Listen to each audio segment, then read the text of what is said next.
Voilà donc tey nag balle perdue bi maa ngi koy jagleel ñi nga xamante ne ni ñoom ñoo nekk bitim réew maanaam ñu des fa te li nga xamante ne ni du seen coobare système bi nax leen ba ñu dooree egsi waroon leen expliquer ne ñun dañu ñëw pour lal leen beneen ndëgg sërëx bu nga xamante ne ni dootu leen dellu si seeni réew abadan te xamuñu ko woon. ñooñu nag ñi nga xamante ne ni ñoom ñi ngi door a egsi juste si réew mi moo xam yaa ngi nekk France moo xam nga nekk Japon moo xam nga nekk United States moo xam fu munti nekk si àddina rek boo ne cëpp egsi na nga bàyyi sa xel ne li nga xamante ne ni moom la ñuy def seen système bi mooy nekk la foofu pour dootoo dellu sa réew abadan dinañu jël ay koppar yu bëri jagleel la ko maanaam ay crédit carte yu nga xamante ne ni genre nan la ñu koy waxee lépp dañ lay lebal donc dañ lay lebal te duñu la envoyé message duñu la gëstu loo lepp lu nekk ñu lebal la ko oto kër gu rafet loo bëgg ñu lebal la ko léegi nag bu desulee dara lu dul ñibbi si waat sa réew ñu la sa waay balaa nga ñibbi nag yow tamit fexeel nag ba fay ñu. Je me rappelle ndeysaan benn waay bu nga xamante ne ni bi may ñibbi si il était ému dafa jaaxle mu ne ma man j'ai fait 25 ans mënuma dem benn yoon sama réew tout simplement parce que dafa am ay bor yu bëri yoo xamante ne ni am naa ko si réew mi te balaa may génnee si réew mi nii dinaa ko fay. ma di la fàttali rek ne la baraak yu ñaaw yi nga xamante ne nii moom ngay gis sa ginnaaw moom laa weccoo fële nga xamante ne nii mooy seen immeuble yu rafet yooyu seen building yooyu nga xamante ne nii mooy seen building yu rafet yi donc toujours rek doomu aadama mu ngi dund lu nga xamante ne nii bu njëkkee egsi du xam exactement lan la parce que dañu kaa nax par rapport ak système bi ni muy demee kon képp ku nga xamante ne nii yaa ngi foofu si bitim réew da ngay door a egsi te lu mel nii nga bañ mu dal la na nga moytu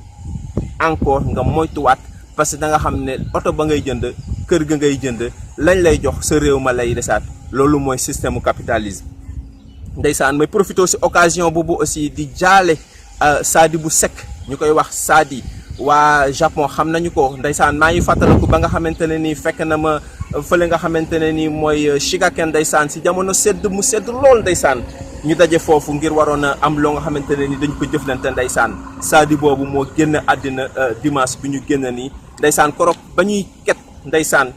pour fexe mu ñëwaat Sénégal mu nekkoon lu nga xamante ne ni métti woon na ko lool waaye gëm naa ne tey mu dee si kanamu ay mbokkam moom moo doon gën fuuf tey jii nii mu doon des foofu noonu si réew ma nga xam ne Japon Sénégal sori na. maa ngi fàttaliku tamit ndeysaan jabaram la nga xamante ne ni waxoon naa ko bés ba mu ne ma yow doomaraam nga. tout simplement dama ne ko comme waa ji dafa am ak njaboot Sénégal na nga fexe ba li nga xamante ne ni moom lay am nga koy dimbali sax mu siy mosal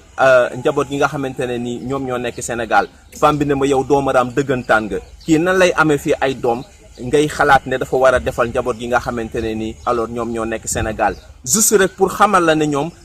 jàpp nañu ne njaboot bu dee ne wax nañ ko rek mooy njaboot gi nga xamante ne nii moo nekk fële nga xamante ne nii mooy sa réew ma waaye njaboot gi nga xamante ne nii ñoom jàpp nañu ne du njaboot kon nag encore une fois de plus ñi nga xamante ne nii ñu ngi door a yegg si bitim réew nañu bàyyi seen xel ni foofu dëkkuñu fa lu ñu fa mënti am lu mu mënti bari réew ma la ñu ko liggéeyal waaye liggéeyal la ñu ko seenam réew ñun nag xeebuñu fi nga xamante ne nii foofu la ñu jóge woon alors te ñaan yàlla aussi mu rey ñu fi nga xamante ne nii mooy fi mu nekk donte bi dellu foofu noonu moom mooy conseiller ku nekk si fu nga xamante ne nii jàpp nga ne fii nii mënuloo fi am li nga dunde waaye nag na nga bàyyi sa xel ne yàgg dellu siwaat fii la bu fekkente ne nii dellu siwuloo aussi ak si sa ñaari tànk aussi dinañu la yab si kees dellu siwaat la fii si réew mi ngay fàttaliku rek ne lépp loo am si alal lu mu mënti bëri lu mu mënti bëri da ngay dee nga bàyyi ko fi donc jot na doomu aadama yi aussi bàyyi seen xel su lu ni mel parce que c'est très important everywhere your home is the best donc fépp foo munti nekk si àddina rek sa kër mooy fi nga xamante ne nii moom mooy mujje sa kër mooy fi nga xamante ne nii mooy dëgg sa kër mooy fi nga xamante ne nii fa nga war a bàyyi sa xel sa kër mooy fa nga xamante ne nii mooy fa nga war di fàttaliku à tout instant à tout moment seen building yooyu rafet na waaye sama néegi baraag yi de wax dëgg yàlla rafet na parce que man moom laa am man moom laa gis. Donc encore une fois de plus maa ngi delluwaat di jaal ñi nga xamante ne nii ñooy mbokk Sadibou yooyu noonu nga xamante ne nii wax dëgg yàlla waaju baax ndeysaan waaju gëmoon Serigne Touba waaju nga xamante ne nii ku bëggoon yaayam la ndeysaan doon na ma expliquer diggante ak ay wayjuram fi nga xamante ne nii alors foofu lañ jaar. Donc balle perdue tey bi nag loolu la leen andiloon si wàllu bitim réew bul weccoo mukk sa cosaan ak beneen réew parce que nag ni ma ko waxee woon si dëggante bi rek everywhere your home is the best. kon mbokk yi maa ngi leen di waxaat asalaamaaleykum wa rahmatullahi taala wa barakaatuhu si balle perdue bu tey bi.